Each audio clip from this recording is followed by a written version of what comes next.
ಸಂಪುಟ ವಿಸ್ತರಣೆಗೆ ನಾಳೆ ದಿನ ಗ್ರೀನ್ ಸಿಗ್ನಲ್ ಸಿಗಬಹುದಾ ಈ ನಿರೀಕ್ಷೆಯಲ್ಲಿ ಇದ್ದಾರೆ ಬಹಳಷ್ಟು ಜನ. ದೆಹಲಿಗೆ ತೆರಳುತ್ತಾ ಇದ್ದಾರೆ ರಾಜ್ಯ ಕಾಂಗ್ರೆಸ್ ನಾಯಕರು. ಬುಧವಾರ ಅಥವಾ ಗುರುವಾರ ಸಂಪುಟ ವಿಸ್ತರಣೆ ಫಿಕ್ಸ್ ಅಂತ ಹೇಳಲಾಗ್ತಾ ಇದೆ. ಪ್ರಕ್ರಿಯೆ ಗ್ರೀನ್ ಸಿಗ್ನಲ್ ಸಿಕ್ಕರೆ ಜುಲೈ 29 ಅಥವಾ 30ಕ್ಕೆ ವಿಸ್ತರಣೆ ಆಗಿಬಿಡಬಹುದು. ಸಚಿವ ಸ್ಥಾನ ಆಕಾಂಕ್ಷಿಗಳಿಗೆ ನಿರೀಕ್ಷೆ ಇದೆ, ಜೊತೆಗೆ ಒಂದು ರೀತಿ ತಳಮಳ ಕೂಡ ಇದೆ, ಏನಾಗಬಹುದು ಅಂತ. ಬಹಳಷ್ಟು ಬಾರಿ ಸಿಎಂ ಡಿ.ಕೆ. ಶಿವಕುಮಾರ್ ಅವರ ನಿವಾಸಕ್ಕೆ ಬಂದು ಭೇಟಿಯಾಗಿದ್ದಾರೆ. ಮಾಜಿ ಸಿಎಂ ಸಿದ್ದರಾಮಯ್ಯನವರನ್ನ ಭೇಟಿಯಾದವರಿದ್ದಾರೆ, ಮಲ್ಲಿಕಾರ್ಜುನ್ ಖರ್ಗೆ ಅವರನ್ನ ಭೇಟಿಯಾದವರಿದ್ದಾರೆ. ಬಟ್ ಇದಾಗ ಕೊನೆ ಹಂತಕ್ಕೆ ಬರ್ತಾ ಇದೆ. ಗ್ರೀನ್ ಸಿಗ್ನಲ್ ಸಿಕ್ಕರೆ ವಿಸ್ತರಣೆ ಆಗೇ ಬಿಡುತ್ತೆ ಅನ್ನುವಾಗ ಟೆನ್ಷನ್ ಅಂತೂ ಬಹಳಷ್ಟು ಜನರಲ್ಲಿ ಕಾಣ್ತಾ ಇದೆ. ನಾಳೆ ಮುಖ್ಯಮಂತ್ರಿ ಡಿ.ಕೆ. ಶಿವಕುಮಾರ್ ದೆಹಲಿ ಪ್ರವಾಸವನ್ನ ಕೈಗೊಳ್ಳುತ್ತಾರೆ. ಬೆಳಗ್ಗೆ 9:30ಕ್ಕೆ ಬೆಂಗಳೂರಿನಿಂದ ದೆಹಲಿಗೆ ತೆರಳುತ್ತಾರೆ ಸಿಎಂ. ನಾಳೆ ಸಂಜೆ ರಾಜ್ಯದ ಸಂಸದರ ಜೊತೆಗೆ ಸಿಎಂ ಸಭೆ ಕೂಡ ನಿಗದಿಯಾಗಿದೆ. ಮಂಗಳವಾರ ಹೈಕಮಾಂಡ್ ನಾಯಕರ ಜೊತೆಗೆ ಸಭೆ ಇರುತ್ತೆ. ಹೈಕಮಾಂಡ್ ಜೊತೆಗೆ ಚರ್ಚೆ ವೇಳೆ ಸಂಪುಟ ವಿಸ್ತರಣೆಯ ಬಗ್ಗೆ ಮಾತುಗಳಾಗುತ್ತೆ. ಸಚಿವ ಸಂಪುಟ ವಿಸ್ತರಣೆ ಬಗ್ಗೆ ಅಂತಿಮ ಚರ್ಚೆ ಸಾಧ್ಯತೆ ಇದೆ. ಬಹಳ ದಿನಗಳೇ ಕಳೆದು ಹೋಗಿದೆ. ಈ ಸಚಿವ ಸಂಪುಟ ವಿಸ್ತರಣೆಯ ಚರ್ಚೆ ಕೇವಲ ಕಾಂಗ್ರೆಸ್ ಪಾಳ್ಯದಲ್ಲಿ ಮಾತ್ರ ಇಲ್ಲ, ವಿಪಕ್ಷಗಳಿಗೂ ಕೂಡ ಇದು ಆಹಾರ ಆಗ್ತಾ ಇದೆ. ಬೇಗ ಮುಗಿಸ್ಕೊಳ್ಳಿ, ಅಟ್ಲೀಸ್ಟ್ ಅಭಿವೃದ್ಧಿ ಕಡೆಗೆ ಅವರು ಗಮನ ಹರಿಸಬಹುದು ಅಂತ ಟೀಕೆಗಳು ವ್ಯಕ್ತವಾಗ್ತಾ ಇದೆ. ಬಹುಶಃ ಆದಷ್ಟು ಬೇಗನೆ ಈ ಪ್ರಕ್ರಿಯೆಯನ್ನು ಮುಗಿಸೋದಕ್ಕೆ ಸರ್ಕಾರದ ಕಡೆಯಿಂದಲೂ ಕೂಡ ಎಲ್ಲ ಪ್ರಯತ್ನಗಳಾಗ್ತಾ ಇದೆ. ಅದರ ಪರಿಣಾಮ ನಾವು ಗಮನಿಸ್ತಾ ಇದ್ದೀವಿ. ಇದೀಗ ಡಿ.ಕೆ. ಶಿವಕುಮಾರ್ ಕೂಡ ದೆಹಲಿ ಕಡೆ ಹೋಗ್ತಾ ಇದ್ದಾರೆ, ನಾಳೆ ದಿನ ಪ್ರಯಾಣವನ್ನು ಬೆಳೆಸ್ತಾ ಇದ್ದಾರೆ. ಮಲ್ಲಿಕಾರ್ಜುನ್ ಖರ್ಗೆ ಅವರು ಕೂಡ ತೆರಳುತ್ತಾ ಇದ್ದಾರೆ. ಸೊ ಅಂತಿಮವಾಗಿ ಈ ಸಚಿವ ಸಂಪುಟ ವಿಸ್ತರಣೆಯ ಬಗ್ಗೆ ಚರ್ಚೆಗಳಾಗುತ್ತೆ ನಾಳೆ ದಿನ ಅನ್ನುವಂತ ನಿರೀಕ್ಷೆಗಳಿವೆ. ಸಚಿವ ಸಂಪುಟ ವಿಸ್ತರಣೆಯ ಅಂತಿಮ ಹಂತದ ಕಸರತ್ತಿದು ದೆಹಲಿಗೆ ತೆರಳಿದ್ದಾರೆ ಎಐಸಿಸಿ ಅಧ್ಯಕ್ಷ ಮಲ್ಲಿಕಾರ್ಜುನ್ ಖರ್ಗೆ. ಮಧ್ಯಾಹ್ನವೇ 2 ಗಂಟೆಯ ವಿಮಾನದಲ್ಲಿ ಖರ್ಗೆ ದೆಹಲಿಗೆ ತೆರಳಿದ್ದಾರೆ. ದೆಹಲಿಯಲ್ಲಿ ಸಂಪುಟ ವಿಸ್ತರಣೆಯ ಚರ್ಚೆ ನಡಿಬೇಕಿದೆ. ಅದಕ್ಕಾಗಿಯೇ ಸಿಎಂ ಕೂಡ ಹೋಗೋರಿದ್ದಾರೆ ದೆಹಲಿಗೆ. ಈಗಾಗಲೇ 2 ಗಂಟೆಯ ಫ್ಲೈಟ್ನಲ್ಲಿ ಎಐಸಿಸಿ ಅಧ್ಯಕ್ಷ ಮಲ್ಲಿಕಾರ್ಜುನ್ ಖರ್ಗೆ ಕೂಡ ದೆಹಲಿಗೆ ತೆರಳಿದ್ದಾರೆ. ಎಲ್ಲವೂ ಅಂತಿಮ ಆಗುವಂತ ಸಾಧ್ಯತೆಗಳಿದೆ, ಅಂತಿಮ ಹಂತದ ಚರ್ಚೆಗಳಾಗುವಂತ ಸಾಧ್ಯತೆ ಇದೆ ಅಂತ ಹೇಳಲಾಗ್ತಾ ಇದೆ. ಇನ್ನೆರಡು ದಿನಗಳು ದೆಹಲಿಯಲ್ಲಾಗುವಂತ ಬೆಳವಣಿಗೆ ಮೇಲೆ ಪ್ರತಿ ಶಾಸಕರ ಗಮನ ಇರುತ್ತೆ, ಏನಾಗಬಹುದು ಅಂತ. ಸಿಎಂ ಮಾತ್ರ ಅಲ್ಲ, ಸಿದ್ದರಾಮಯ್ಯನವರು ಕೂಡ ಪ್ರಯಾಣವನ್ನು ಬೆಳೆಸ್ತಾ ಇದ್ದಾರೆ ನಾಳೆ ದಿನ ದೆಹಲಿಗೆ. ಸಿದ್ದರಾಮಯ್ಯನವರ ಜೊತೆಗೆ ಹರಿಪ್ರಸಾದ್ ಕೂಡ ಪ್ರಯಾಣ ಮಾಡುವಂತ ಸಾಧ್ಯತೆಗಳಿದಾವೆ. ಇದಾಗಲೇ ಕೆಲ ಶಾಸಕರು ದೆಹಲಿ ಕಡೆ ಮುಖ ಮಾಡಿದ್ದು ಇದೆ. ಈ ಹಿಂದೂ ಕೂಡ ದೆಹಲಿಗೆ ಭೇಟಿ ಕೊಟ್ಟು ಅಲ್ಲಿಯ ಹೈಕಮಾಂಡ್ ನಾಯಕರ ಭೇಟಿಗೆ ಪ್ರಯತ್ನ ಪಟ್ಟಿರೋದು, ಅವರುಗಳ ಜೊತೆ ಮಾತುಕತೆ ನಡೆಸಿರೋದು ಇವೆಲ್ಲ ಕಂಡು ಬಂದಿತ್ತು.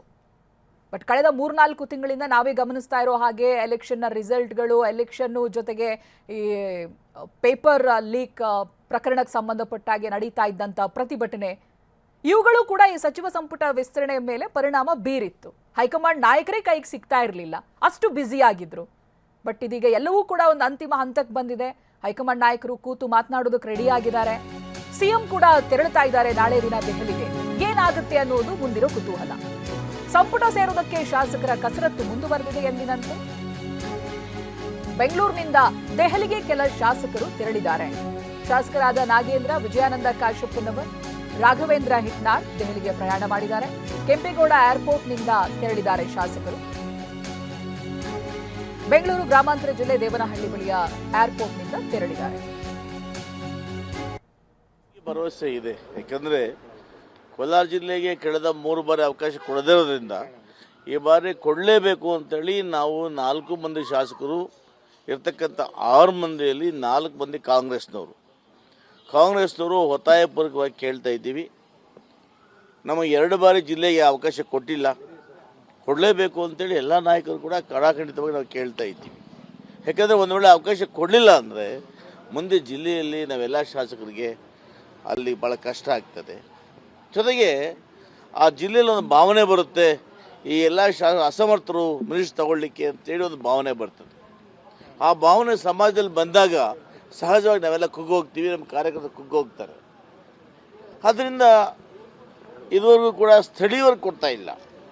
ಯಾರೋ ಬೆಂಗಳೂರಿಂದನೋ ಬೇರೆ ಕಡೆಯಿಂದ ಬಂದು ಅಲ್ಲಿ ಉಸ್ತುವಾರಿ ಮಾಡ್ಕೊಂಡು ಹೋಗೋದ್ರಿಂದ ಸ್ಥಳೀಯವಾಗಿ ಜಿಲ್ಲೆಯಲ್ಲಿ ಯಾವುದು ಅಭಿವೃದ್ಧಿ ಕೆಲಸ ಹೆಚ್ಚಾಗಿ ಆಗ್ತಾ ಇದೆ. ಎಲ್ಲರಿಗೂ ಆಸೆ ಏನಂದರೆ ಸೋಮವಾರ ಸಾಯಂಕಾಲ 6 ಗಂಟೆ ಮೇಲೆ ಮೀಟಿಂಗ್ ಸೇರ್ತಾರೆ ಅಂತ ಒಂದು ಮೆಸೇಜ್ ಇದೆ.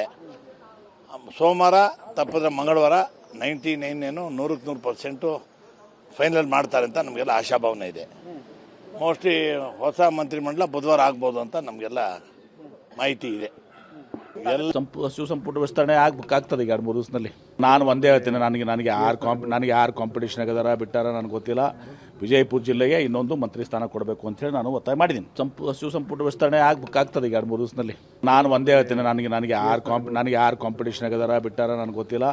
ವಿಜಯಪುರ ಜಿಲ್ಲೆಗೆ ಇನ್ನೊಂದು ಮಂತ್ರಿ ಸ್ಥಾನ ಕೊಡಬೇಕು ಅಂತೇಳಿ ನಾನು ಒತ್ತಾಯ ಮಾಡಿದ್ದೀನಿ. ಸಚಿವ ಸಂಪುಟ ವಿಸ್ತರಣೆ ಪ್ರತಿನಿಧಿ ಸುನಿಲ್ ಇವೆಲ್ಲದ್ರ ಬಗ್ಗೆ ಮಾಹಿತಿಯನ್ನ ಕೊಡ್ತಾರೆ. ಸುನಿಲ್, ಆಫ್ಕೋರ್ಸ್ ನಾವು ಹೇಳ್ತಾ ಇದ್ವಿ ಇದೀಗ ಸಚಿವ ಸಂಪುಟ ವಿಸ್ತರಣೆ ಕಾಂಗ್ರೆಸ್ಗೆ ಮಾತ್ರ ಅನ್ನೋ ರೀತಿಯಾಗಿಲ್ಲ, ವಿಪಕ್ಷಗಳು ಟೀಕೆ ಮಾಡುವವರೆಗೂ ಹೋಗಿದೆ.